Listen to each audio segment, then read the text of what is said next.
Hello बच्चों, welcome to Irfan Azam reaction classes. आज हम लोग शुरू करने जा रहे हैं मोस्ट इम्पॉर्टेंट चैप्टर क्लास 11 का थर्मोडायनेमिक्स। और ये जो क्लास है ये स्पेशली आपका नीट और जेई के लिए मैं कराने जा रहा हूँ, जो कि नेक्स्ट ईयर 2025 में आपका एग्जाम होने वाली है। तो सबसे पहले बच्चों समझेंगे कि थर्मोडायनेमिक्स का मतलब क्या होता है। तो थर्मो का मतलब होता है हीट, आप समझ सकते हैं। यानी कि हम उस सब्जेक्ट को या उस टॉपिक को थर्मोडायनेमिक्स से जोड़ेंगे जिसमें हीट चेंज के बारे में बताया जाता हो। यानी इसको अगर डेफिनेशन बोला जाए, the study of heat change in a chemical reaction is called thermodynamics. यानी वैसा आपका टॉपिक जिसमें हम लोग हीट चेंज के बारे में समझते हैं उसी को थर्मोडायनेमिक्स बोलते हैं। तो सबसे पहले कुछ टर्म है इसमें बच्चों जिसको हमको समझना होगा। जैसे एक टर्म आएगा यूनिवर्स, दूसरा आएगा आपका सिस्टम और तीसरा आपका आएगा सराउंडिंग। यानी कि यूनिवर्स किसको बोलते हैं, हम लोग जो पूरी दुनिया को जो देखते हैं चारों तरफ जो है उसी को बोलते हैं यूनिवर्स। अब आपसे पूछेगा यूनिवर्स जो है क्या चीज से मिलके बना हुआ है, तो ये दो चीज से मिलके बना हुआ है, एक सिस्टम और एक सराउंडिंग। ध्यान दीजिएगा, एक सिस्टम और एक सराउंडिंग, ये दो चीज को जब मिलाएंगे तो आपका यूनिवर्स हो जाएगा। सिस्टम किसको बोलेंगे बच्चों, सिस्टम का मतलब होता है जैसे हम आप लोगों को क्लास ले रहे हैं तो ये एक सिस्टम है, और अगर बाहर से अगर कोई आवाज दिया हमको या बाहर से हम निकल गए या बाहर से कोई अंदर आ गया तो वो क्या हो गया, सराउंडिंग हो गया। यानी सिस्टम एक ऐसा आपका स्पेस है जहां पे किसी भी चीज के बारे में हम लोग स्टडी करते हैं, यानी समझते हैं। अगर कोई मान लीजिए कि चाय बना रहा है तो उसमें कोई काम कर रहा है तो वो एक सिस्टम हो गया। अब बाहर से जो हम लोग कुछ और डालते हैं उसमें चीनी चायपत्ती, नीचे से गैस जो जलाते हैं, ये सब आपका सराउंडिंग हो गया। यानी सिस्टम का मतलब होता है किसी भी चीज पे वर्क करना। अगर हम पढ़ रहे हैं तो ये भी एक तरह का सिस्टम है। अब हमको अगर पीछे से कोई बुला लिया तो वो हो गया सराउंडिंग। अगर आप खाना बना रहे हैं तो वो भी एक सिस्टम है। अब उसमें भी कोई अगर डिस्टर्ब किया तो उसको बोलेंगे सराउंडिंग। यानी सिस्टम को जो डिस्टर्ब करते हैं, किसी भी वर्क को करने में अगर कोई डिस्टर्बेंस अगर आ रही है तो उसको हम लोग सराउंडिंग कहेंगे। अगर हम गाड़ी ही चला रहे हैं, मान लीजिए 4 व्हीलर आप ड्राइव कर रहे हैं तो वो एक सिस्टम हो गया। और अगर अचानक से आप ब्रेक लगा दिए कोई चीज देख के तो डिस्टर्ब हो गया तो वो आपका सराउंडिंग हो गया। तो सिस्टम और सराउंडिंग दोनों को जब मिलाएंगे तो ये आपका हो जाएगा क्या, आपका यूनिवर्स हो जाएगा। तो आप यहां पे सबसे पहले समझेंगे कि सिस्टम कितने तरह का होता है। तो सिस्टम जनरली आपका 3 तरह का होता है, हम लोग पढ़ेंगे। एक होता है आपका ओपन सिस्टम, ओपन सिस्टम। दूसरा आपका होता है क्लोज सिस्टम, क्लोज सिस्टम। और तीसरा आपका होता है आइसोलेटेड सिस्टम, आइसोलेटेड सिस्टम। यानी 3 तरह का सिस्टम होता है बच्चों। क्या क्या होता है, एक होता है ओपन सिस्टम, एक होता है क्लोज सिस्टम और एक होता है आइसोलेटेड सिस्टम। अब तीनों को हम लोग डिफरेंशिएट करेंगे तो ओपन सिस्टम का मतलब होता है वैसा सिस्टम जिसमें हम लोग हीट और मटेरियल दोनों का एक्सचेंज करेंगे बिटवीन सिस्टम एंड सराउंडिंग। अगर हम इसको अगर नीचे से अगर हीट करते हैं, गर्म करते हैं, मान यहाँ पे पानी रखा हुआ, नीचे से हमने हीट दिया तो ये हीट अंदर जा रही है, और ऊपर से हमने कोई मटेरियल भी डाल दिया, मान लीजिए चीनी डाल दिया, नमक डाल दिया, कुछ भी डाल दिया। यानी कि अगर वैसा सिस्टम जिसमें हम लोग हीट को भी आपका अगर दे रहे हैं तो हीट भी एब्जॉर्ब हो रहा है और सराउंडिंग से आप क्या ले रहे हैं, आपका मटेरियल भी ले रहे हैं। यानी कि the system in which exchange of heat as well as material between system and surrounding is called open system. यानी ओपन सिस्टम उसको हम कहेंगे जिसमें आपका एनर्जी और मटेरियल दोनों ही आपके एक्सचेंज होगा। क्या क्या होगा, यानी मटेरियल और एनर्जी, या मैटर कह सकते हैं, मटेरियल प्लस एनर्जी अगर दोनों का अगर एक्सचेंज होता है किसमें, सिस्टम और सराउंडिंग के बीच में, तो इसको हम लोग कहेंगे ओपन सिस्टम। बात समझ में आई। यानी वैसा सिस्टम जिसमें मैटर और एनर्जी दोनों का एक्सचेंज होगा। एक्सचेंज का मतलब होता है सिस्टम के अंदर भी जाना और सिस्टम से बाहर भी आना, उसी को हम बोलते हैं एक्सचेंज। अगर मटेरियल और एनर्जी यानी कि मटेरियल या मैटर दोनों सेम चीज है, दोनों का अगर एक्सचेंज हो रहा है बिटवीन सिस्टम एंड सराउंडिंग तो उसको हम लोग कहेंगे ओपन सिस्टम। और इसी का जस्ट आगे देखते हैं क्लोज सिस्टम। इस बार आपका सिर्फ और सिर्फ एनर्जी का ट्रांसफर होगा। जैसे हीट अगर दे रहे हैं तो हीट अंदर जाएगा, लेकिन बाहर से कोई मटेरियल अंदर आपका नहीं जाएगा। यानी कि वैसा सिस्टम जिसमें आप सिर्फ एनर्जी को ही एक्सचेंज कर सकते हैं सिस्टम और सराउंडिंग के बीच में, और आपका मटेरियल का नहीं कर सकते। यानी कि शुगर अगर हम इसमें डालेंगे तो आप शुगर नहीं डाल सकते, क्योंकि यहाँ पे क्लोज सिस्टम है, ढक्कन बंद कर दिया ना, तो शुगर तो अंदर नहीं गया, लेकिन आगे हीट अगर कर रहे हैं इस आपके कंटेनर को, तो हीट एनर्जी कहाँ जा रहा है, अंदर जा रहा है। यानी कि वैसा सिस्टम जिसमें हीट आपका यानी एनर्जी सिर्फ आपका अंदर या बाहर आ रहा है, तो उसको हम लोग कहेंगे क्लोज सिस्टम। और मटेरियल अगर कुछ डाल रहे हैं तो वो चूंकि क्लोज है तो उसको हम नहीं डाल सकते हैं, इसलिए उसको हम लोग कहेंगे क्लोज सिस्टम। जैसे हम अभी पढ़ा रहे हैं, अगर दरवाजा खुला है तो दरवाजा कोई अंदर भी आ सकता है, कोई बाहर भी आ सकता है, तो ये एक ओपन सिस्टम हो गया। लेकिन अगर इसी में दरवाजा अगर बंद हमने कर दिया, अब उधर से अगर मान ली कि सिर्फ आवाज अगर आएगी, यानी कोई आदमी या कोई स्टूडेंट अगर नहीं आ सकता है, तो उसको हम लोग क्या कहेंगे, क्लोज सिस्टम। सिर्फ एनर्जी का ट्रांसफर हो रहा है, क्योंकि साउंड हो रहा है, साउंड भी एक तरह क्या एनर्जी है। तो क्लोज सिस्टम कहेंगे किसको बच्चों, जिसमें एनर्जी सिर्फ आपका अंदर जाएगा या बाहर आएगा, लेकिन आपको मैटर नहीं आएगा, यानी मैटर का एक्सचेंज इसमें नहीं होगा, सिर्फ किसका एक्सचेंज होगा, एनर्जी का। यानी कि वैसा सिस्टम जिसमें सिर्फ एनर्जी का एक्सचेंज होगा, एनर्जी यानी कि एनर्जी का कुछ भी फॉर्म हो सकता है। मान लीजिए इसको हम गर्म कर रहे हैं, जैसे प्रेशर कुकर में हम लोग खाना पकाते हैं, तो ये जो प्रेशर कुकर होता है उसका ढक्कन बंद रहता है। अब हम नीचे से तो हीट दे सकते हैं, लेकिन उसमें बाद में हम लोग क्या, ढक्कन बंद करने के बाद कभी भी चावल या दाल हम उसमें नहीं डाल सकते, इसलिए उसको हम लोग क्या कहेंगे, क्लोज सिस्टम कहेंगे। और नीचे से हीट तो हम दे ही रहे हैं, यानी कि वैसा सिस्टम जिसमें सिर्फ एनर्जी ही अंदर बाहर होता हो और मैटर का अंदर बाहर होना बंद रहता, यानी कि वो नहीं होता, तो उसको हम लोग कहेंगे आपका क्लोज सिस्टम। अगर आइसोलेटेड की बात करेंगे बच्चों, तो आइसोलेटेड में आपका ना तो मैटर अंदर जाएगा, ना ही आपका एनर्जी अंदर जाएगा या बाहर आएगा। यानी कि the system in which there is no exchange of, there is neither exchange of energy nor exchange of material between system and surrounding. यानी सिस्टम और सराउंडिंग में ना तो एनर्जी अंदर बाहर हो सकता है, ना ही मटेरियल अंदर बाहर हो सकता है, यानी दोनों में से कोई भी किसी भी का, दोनों का एक्सचेंज आपका दोनों में आपका नहीं होगा, यानी कि ना एनर्जी का एक्सचेंज होगा ना ही मैटर का एक्सचेंज होगा, तो उसको हम लोग कहेंगे आइसोलेटेड सिस्टम।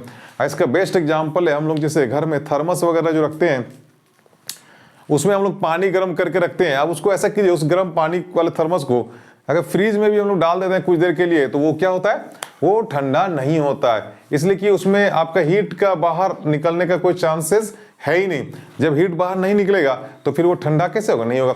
यानी कि आपका आइसोलेटेड सिस्टम उसको कहेंगे जिसमें आपका ना तो मटेरियल अंदर जाएगा और ना ही एनर्जी अंदर जाएगा, उसी को हम लोग आइसोलेटेड सिस्टम कहते हैं। तो बात समझ आएगा बच्चों, तीन तरह का सिस्टम होता है। क्या क्या होता है, एक होता है ओपन सिस्टम, एक होता है क्लोज सिस्टम, एक होता है आइसोलेटेड सिस्टम। ओपन सिस्टम किसको कहेंगे, जिसमें एनर्जी और मटेरियल दोनों एक्सचेंज होगा बिटवीन सिस्टम एंड सराउंडिंग, तो उसको हम लोग कहेंगे ओपन सिस्टम। जैसे हम लोग चाय बना रहे हैं तो नीचे से आपके गैस यानी बर्नर से हीट भी जा रहा है, ऊपर से चीनी भी डाल रहे हैं, तो ये क्या हो गया, ओपन सिस्टम हो गया, यानी कि एनर्जी भी जा रहा है और मटेरियल भी ऊपर से डाल रहे हैं। क्लोज सिस्टम का मतलब क्या हो गया, क्लोज का मतलब हो गया, अब प्रेशर कुकर में खाना पका रहे हैं, तो एक बार हमने जो सामान डाल दिया मटेरियल, अब नीचे सिर्फ हीट जा रहा है, यानी सिर्फ एनर्जी जा रहा है, ऊपर से मटेरियल आपका नहीं जा रहा है, ये क्लोज सिस्टम हो गया। और थर्ड आपका हो गया आइसोलेटेड सिस्टम। आइसोलेटेड सिस्टम मतलब ना तो उसमें एनर्जी जाएगा और ना ही हीट आपका मटेरियल जाएगा। जैसे थर्मस में जब ढक्कन बंद हो गया तो पानी ना तो अंदर से बाहर आ रहा है, ना बाहर से अंदर जा रहा है, और ना ही आपका हीट अंदर से बाहर आ रहा है, ना बाहर से अंदर आ रहा है, यानी कि उसमें दोनों ही आपका बंद होता है। तो ये आपका हो गया ओपन, क्लोज और आइसोलेटेड सिस्टम।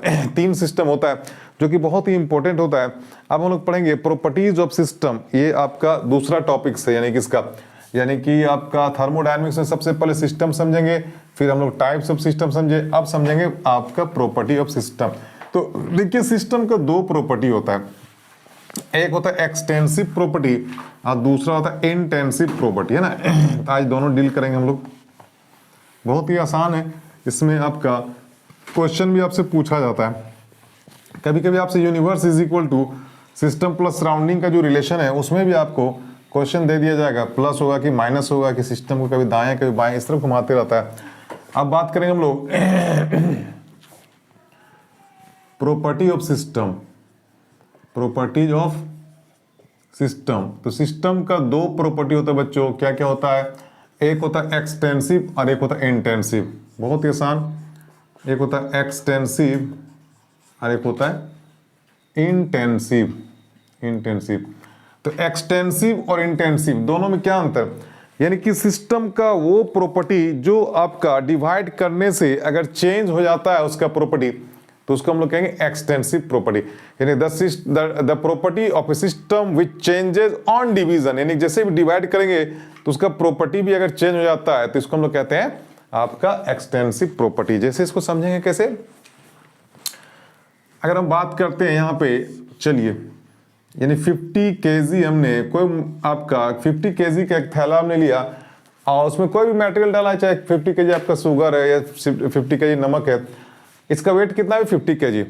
अगर हम इसको 20 से अगर डिवाइड करेंगे बच्चों, 20 से डिवाइड करेंगे तो ये कितना बढ़ जाएगा आपका 25 में हो जाएगा, यानी हो गया 25 केजी, और ये भी कितना हो गया 25 केजी। बात में आ गया।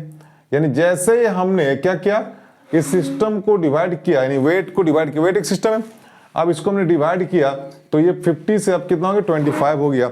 यानी कि आपका ये अपना प्रॉपर्टी को चेंज कर दिया, पहले 50 किलो था अब कितना हो गया 25 हो गया, यानी आधा हो गया। इसका मतलब जो मास जो होता है, मास क्या हो गया आपका इंटेंसिव एक्सटेंसिव प्रॉपर्टी हो गया। क्यों?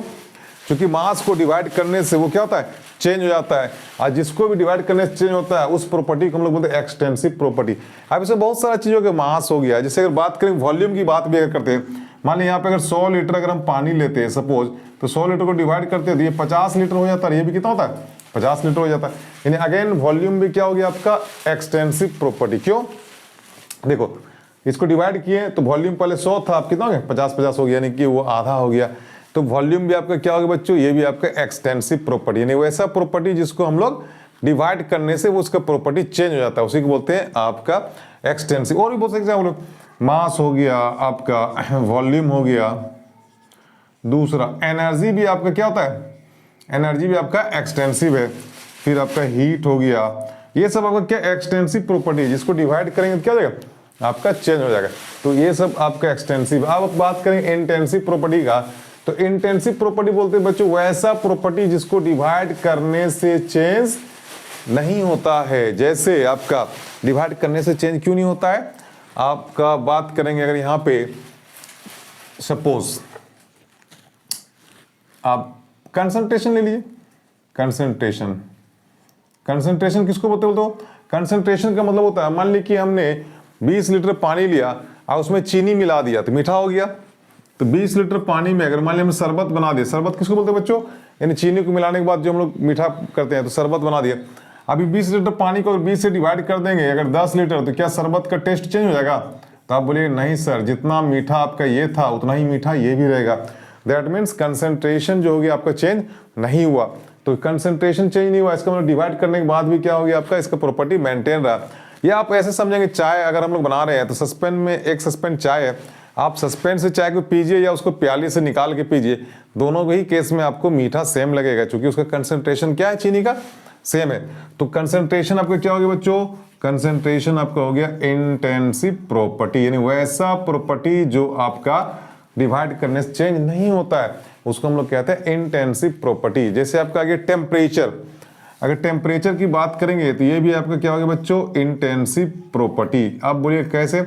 मान लीजिए कि एक बर्तन है, इसको हमने 100 डिग्री क्या किया, 100 डिग्री गर्म किया, ये इसमें पानी कितना दिया, मान लीजिए कि 20 लीटर पानी है, इसको 100 डिग्री आपका गर्म किया। अब इसको हमने डिवाइड किया तो ये कितना हो जाएगा, 20 था वो गया 10 लीटर हो गया, और ये भी कितना हो गया आपका 10 लीटर हो गया। तो क्या 100 डिग्री था, ये घट जाएगा? तो बोलेगा नहीं सर, इसका भी 100 डिग्री होगा और इसका भी 100 डिग्री होगा। यानी कि दोनों ही केस में उसका दोनों का टेम्परेचर क्या होगा, सेम होगा तीनों का। यानी कि पहले 100 था, इसको डिवाइड किया फिर भी 100 रहेगा, और डिवाइड करेंगे फिर भी 100 ही रहेगा। यानी टेम्परेचर भी आपका क्या हो गया, इंटेंसिव प्रॉपर्टी। बात में आ गया? यानी वैसा प्रॉपर्टी जिसको डिवाइड करने से चेंज नहीं होता है उसको हम लोग कहेंगे इंटेंसिव। तो टेम्परेचर भी क्या हो गया, इंटेंसिव। टेम्परेचर हो गया आपका, कंसंट्रेशन हो गया। अगर डेंसिटी की बात करेंगे तो डेंसिटी भी आपका क्या होगा बच्चों, आपका इंटेंसिव होगा। जैसे अगर कुआं से पानी हमने निकाला एक बाल्टी, और उसके बाद उसका डेंसिटी को हमने मेजर किया, मान ली 1 ग्राम पर सीसी आया। अब उसी पानी को कुआं के अंदर में जाके अगर हम लोग क्या करेंगे, अगर चेक करेंगे डेंसिटी, तो उसका भी अगेन कितना आएगा, 1 ग्राम पर सीसी ही आएगा। यानी डेंसिटी भी आपका क्या हो गया, इंटेंसिव प्रॉपर्टी। पीएच की बात करेंगे, एसिड बेस की बात करेंगे, तो वो भी आपका क्या हो गया, इंटेंसिव हो गया। रिफ्रैक्टिव इंडेक्स भी क्या हो गया, इंटेंसिव प्रॉपर्टी हो गया। तो ये सब प्रॉपर्टी आपका एक्सटेंसिव और इंटेंसिव। बात समझ में आ गई बच्चों? यानी कि आपका हमने क्या पढ़ा, सिस्टम कितने तरह का होता है और सिस्टम का प्रॉपर्टी कितना होता है। अब इसको हम लोग नेक्स्ट क्लास में हम लोग वीडियो में पढ़ेंगे आपको क्या कि कितने तरह का प्रोसेस, थर्मोडायनेमिक प्रोसेस कितने तरह का होता है। तो मैं छोटा क्लिप दिया हूँ आज, फिर धीरे धीरे करके मैं इसको बड़ा करूँगा। और याद रखें इसके बाद हम लोग जेईई और नीट का क्वेश्चन वगैरह भी करेंगे। तो आज के लिए इतना है। Okay, thank you.